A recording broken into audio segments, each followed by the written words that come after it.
El Real Madrid lleva 2 años siendo el hazmerreír absoluto del fútbol europeo. Y lo mejor de todo es que han sido ellos mismos los que han construido este fracaso. Hoy os voy a contar la historia completa, sin ningún tipo de piedad, del ridículo mayúsculo más grande conocido. Y ojo, porque todo arranca en el 16 de julio de 2024, cuando el Real Madrid ficha a este señor de aquí y lo presenta. Parecía, o nos vendieron desde muchos puntos de sectores de la prensa, que esto era el inicio de una nueva era, Florentino llorando de emoción, el Bernabéu lleno, toda la prensa, sí, se acabó la etapa del Barça, Mbappé va a reventar todo. Vamos, la narrativa perfecta para hacerte creer que, evidentemente, tú como barcelonista no tenías nada que hacer en los próximos por lo menos 10 años. 2 años después estamos viendo cómo Mbappé se pasea por Cagliari con Ester Expósito, mientras el Madrid es vapuleado en la Liga, eliminado de la Champions, entre otras cosas. El vestuario destrozado, el club incendiado en llamas y encima llamando a Mourinho, un entrenador que ha sido despedido 7 veces en los últimos tiempos. Y este es el tipo que quieren que arregle este desastre. Lo mejor de todo es ver cómo la prensa madridista, que ha tapado todo esto durante un montón de años, ahora ya no sabe dónde meterse. Hoy me río con datos, con contexto y sin ningún tipo de remordimiento. Amigos barcelonistas, si sois del Barça, pues esto os tiene que sonar. Lleváis años escuchando lo mismo en la prensa de la caverna, en la prensa del Real Madrid. Todos los años lo mismo, pero el último con Mbappé mucho más. Que Florentino es un genio, el ser superior, que el Madrid siempre gana, que Mbappé iba a enterrar al Barça durante las próximas décadas. Pues bien, hemos llegado al momento de la realidad, donde el momento de poner las cartas encima de la mesa, y la realidad, como siempre, es mucho más divertida que el relato que sale en la tele. Porque volvamos a la presentación de Kylian Mbappé. Si la veis ahora, tiene una dimensión completamente distinta. En aquel entonces parecía que había aterrizado, no sé, Dios del cielo. Mbappé llegó con una maqueta del Bernabéu que le regaló su familia de pequeño, con fotos de cuando era pequeño, con aquello de la habitación que era su sueño, Cristiano Ronaldo. Una narrativa, bueno, acojonante. Te lo firma Netflix. Ese niño que jugaba, o sea, que soñaba con jugar en el Madrid. Ese fichaje perseguido durante casi una década, 7 años llorándole, rogándole y arrastrándose por el suelo para que fichara. Y Florentino parece que le ponía el candado y cerraba el círculo pues, a esta generación dorada, haciendo o abriendo la puerta de la hegemonía blanca garantizada para los próximos 10 años. Bueno, ¿qué ha pasado? Pues ha pasado, amigos, que Mbappé lleva 2 temporadas en blanco, como la camiseta del Real Madrid, sin Liga, sin Champions, con el vestuario reventado, dividido absolutamente también gracias a su persona, con la afición del Bernabéu silbando a Vinicius, silbando a Mbappé en algunos partidos, y con el PSG, que era su club del cual se marchaba, porque claro, ya lo había dejado atrás, porque era imposible ganar la Champions allí, ganando la Champions inclusive sin él. Es que esto no te lo firman ni en Hollywood, o sea, es tan perfecto el relato que es maravilloso, ¿no? Y esto al final es un fracaso. O sea, es una obra de arte hecha por y absolutamente solamente del karma. O sea, el único motivo al que le explico esto es el karma. Y es que hay un punto que me hace especial gracia porque con Al-Khelaifi, que no hemos tenido nunca buena relación los barcelonistas, y yo siempre digo lo mismo, ¿no? Yo al PSG no lo quiero ni agua, no quiero que gane nunca nada. Fue durante años como el símbolo de la frustración, ¿no? El símbolo de el hombre que secuestraba a Mbappé cada verano, el multimillonario catarí, míralo, se gasta dinero sin ganar la Champions y aún así no nos da Mbappé, él sabrá lo que hace. La prensa madridista lo aprovechaba para reírse de él constantemente. Gastaba todo el dinero del mundo, no ganan nada, menudo ridículo. ¿Y ahora qué? Pues ahora Al-Khelaifi ha conseguido la Champions y ponerla en la vitrina, la primera del PSG. El equipo que ha sido construido justo después de que Mbappé se marchase y dejase de hipotecar también al club francés. Sin Mbappé, sin la estrella que supuestamente necesitaba el PSG para hacerlo absolutamente todo, sin el Superman futbolístico, resulta, y nos hemos dado cuenta con el tiempo, que el problema del PSG era Mbappé, y lo señaló Luis Enrique. Y el problema del Madrid pues vuelve a ser lo mismo. Mbappé es como un hombre talismán, pero al revés. Pero si hay un momento que define perfectamente la relación, yo creo, que ha encumbrado, ¿no?, esta relación de Mbappé con el Madrid, es Cagliari. Y diréis, ostras, ¿Cagliari por qué? Bueno, pues que Mbappé se lesiona, ¿vale? Tiene una rotura en el músculo semitendinoso de la pierna izquierda. Frustración absoluta porque el Madrid estaba en una situación crítica en la liga y su supercrack se lesiona. ¿Qué haría cualquier jugador? No lo sé.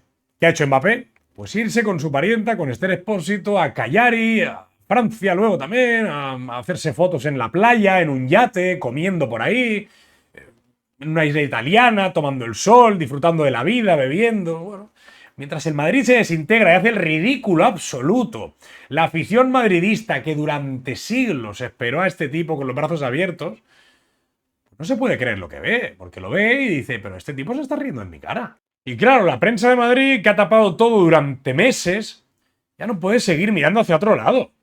Porque Cagliari es que no es lo más surrealista de toda la historia de Mbappé en el Madrid. Lo más surrealista fue lo mal llamado Rodillagate. Y con el Rodillagate nos vamos a reír. Pero antes, suscríbete si no quieres perderte nada de lo que pasa en el Barça, porque los años dorados parece que vienen para nosotros. Bueno, el Rodillagate es en un momento en el que Mbappé se sentía disconforme con la rodilla o tenía una presumible lesión o algo así. Dicen que, obsesionado con querer batir el récord de goles en un año natural que metió Cristiano Ronaldo y que para batirlo necesitaba jugar más partidos, pues dicen, como os digo, se empezó a circular que Mbappé estaba presionando para jugar, incluso teniendo él molestias físicas para llegar al récord, repito, de CR7. El Madrid lo negó todo, evidentemente, Mbappé también lo negó todo, pero el caos se generó en este episodio cuando las filtraciones, las declaraciones contradictorias absolutas, llegan al punto clave en la selección francesa. Viaja con la selección francesa, le hacen pruebas y dicen que tiene una lesión en la rodilla y que el Real Madrid le ha obligado a jugar. O sea, en el Real Madrid dicen que quería jugar por sus estadísticas personales, que no lo descarto. En Francia dicen que es el Madrid el que le ha obligado a jugar y que se equivocó de rodilla a la hora de hacerle una resonancia. Bueno, ridículo. O sea, el club que presume de ADN competitivo, somos los más grandes, los más puros y todo, se encuentra con esta ironía que, o sea, es tan grande la ironía, es que te tiene que doler. No me lo puedo pensar de otra manera. Y la guinda ha sido el meme que se ha creado y que ha dado la vuelta al mundo y que absolutamente todo el mundo, sea del equipo que sea, lo publica siempre que sale una información en torno a la figura de Kylian Mbappé. Es el meme este que compara a Mbappé con un dictador que se lleva por delante a cualquier oposición interna. Y os lo digo una cosa, no lo inventé yo, lo inventó la afición madridista, que esto ya me vuela el coco. O sea, la propia afición que se ha arrastrado para fichar a este tipo empieza a hacer memes de la estrella comparándolo con un dictador. Esto lo único que te dice es que algo ha salido mal. Bueno, mal no, muy mal.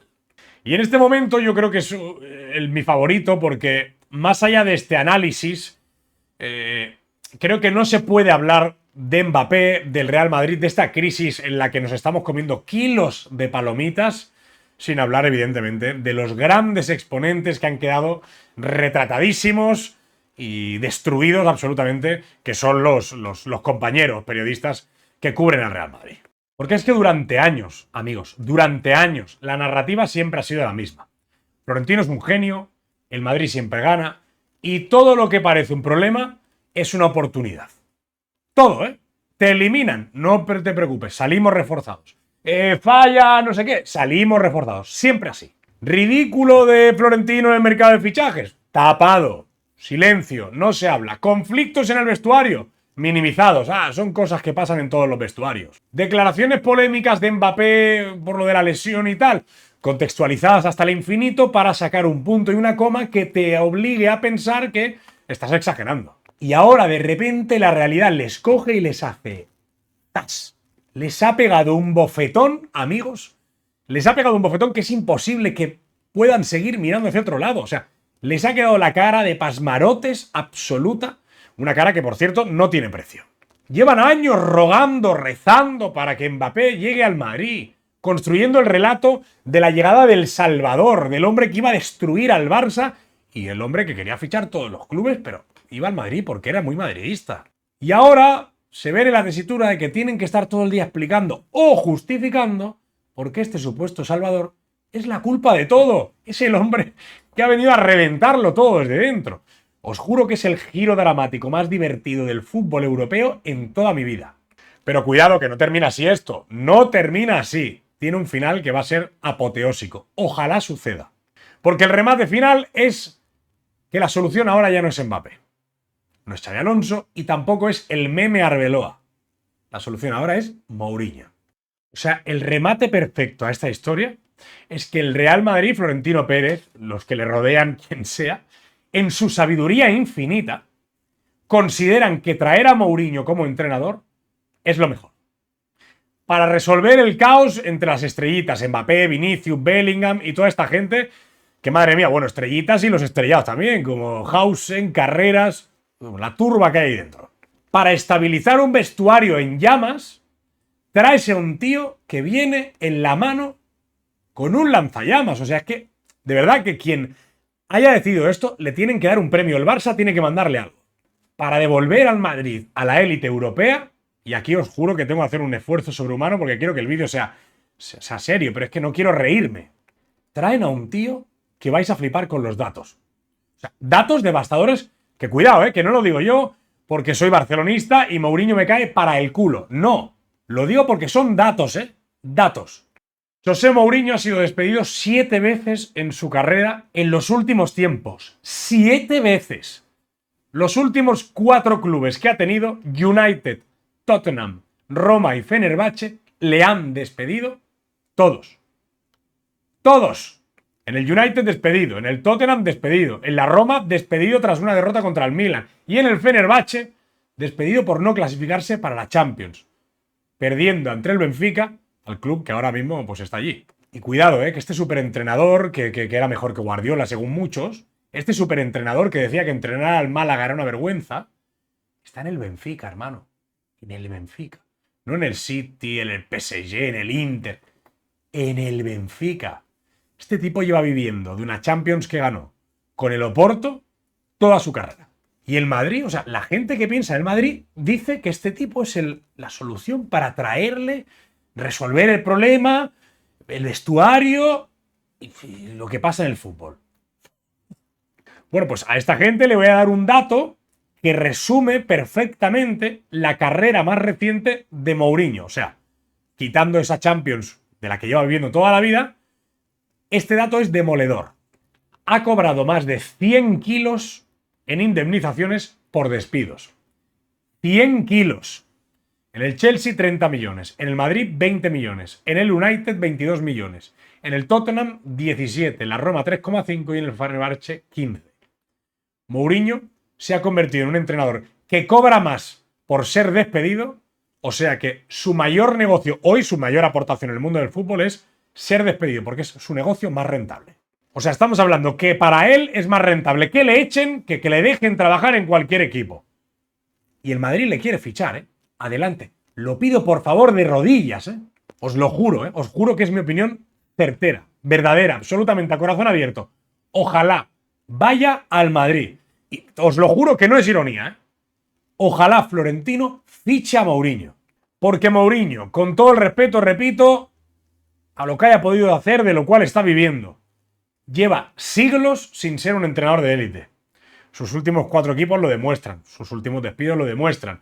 Un entrenador que ha perdido contra el Galatasaray, con el Besiktas, que con el Benfica nada de nada. O sea, este es el entrenador que dicen que va a devolver al Madrid a la élite. Para mí, sinceramente, es un entrenador que lo único que va a hacer es acelerar la caída. Y como barcelonista, pues no hay nada que me guste más que ver al Madrid acrecentar su propia mediocridad con sus propias decisiones. Florentino ha sido el culpable de construir este caos, aunque no te lo digan en ningún sitio. Mbappé es quien lo alimenta cada día, pero este tío de aquí, si llega Mourinho, puede ser el que dé el toque definitivo. Y hay algo que cierra el círculo que creo yo de forma perfecta, ¿no? Porque todos los madridistas, algunos con los que hablo, me dicen, no, bueno, es que Madrid, cuando estaba Mourinho, Mourinho reventó al Barça de Guardiola, el mejor Barça de la historia, el mejor equipo de la historia. La última vez que Mourinho estuvo en el Madrid, 2010-2013, su gran logro, su único gran logro, ante un Barça que lo ganaba todo, fue vender que Mourinho era el antídoto porque ganó una Copa del Rey. Amigos, de verdad os digo, ojalá. Ojalá. El fútbol, la historia, todo se repite, todo es cíclico. Las segundas partes nunca fueron buenas, ya se dicen. Yo desde aquí animo al Real Madrid, a Florentino, que o renueven al Arbeloa muchos años más o fichen a este señor lo mejor. Y si pueden, que los pongan juntos en el banquillo. Arbeloa o Mourinho. Eso sería ya para nosotros lo mejor. Y a los culés, pues que cojáis palomitas. Así que ya sabéis, si queréis estar informados de cómo va a acrecentarse esta crisis y sobre todo cómo va nuestro Barsita, que es lo más importante del mundo, suscríbete y activa la campanita para que te lleguen las notificaciones. Publicamos cada día toda la información del Barça. Aprovecho también para recordarte que te dejo aquí el podcast que haremos en directo esta noche. O sea, haremos un directo esta noche donde hablaremos de todos los rumores del Barça, los fichajes, absolutamente todo, todo, todo. Sabéis que podéis mandar audios, bueno, podéis participar en el chat, así que te lo dejo aquí para que no te lo pierdas a partir de las 9 hora española en directo. Y nada, nos queda más que esperar el clásico del 10 de mayo para certificar esta liga, que evidentemente creo que va a ser importantísima, sobre todo por la bofetada que les vamos a dar y sobre todo porque si ganamos en el clásico puede ser maravilloso cerrar esta liga ganándoles a ellos en nuestra casa con el Camp Nou abarrotado. Nada más, muchas gracias por ver el vídeo y sobre todo gracias por estar ahí.